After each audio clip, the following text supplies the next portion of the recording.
مساء الخير يا جماعة. فيديو اليوم أعرضكم أرخص مكان ماليزيا، فشاركوا معي.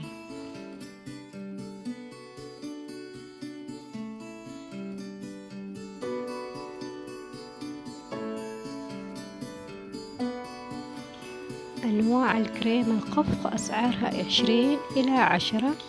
كنت حابة أشتريها أدوات كثيرة للمطبخ، بس للأسف إنه المحل أدوات للكيك وبسكويت. بالصراحة إنه أسعارها مرة حلوة جدا رهيبة، إن أدوات المهم للكيك فقط.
فدخلت هذا الماركت، فحبيت أخذ شوية أغراض، والصراحة حبيت أشوف يعني نفس فيها إندومي، ففي أنواع كثيرة إندومي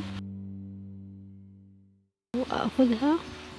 فحبيت هذا الصراحة، بس حار مرة. فأسعارها صراحة هذا الماركت يعني معتدل، يعني ما بقول لكم رخيص صراحة. فأنا حبيت أتجول كذا، يعني كل شيء يعني مثل ما انتم شايفين إنه حتى ما عندهم آيس كريم.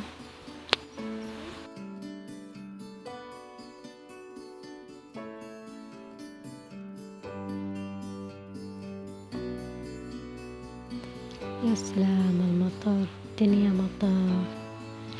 فالحين رايحة هذا المطعم للهنود. الجو مرة يجنن.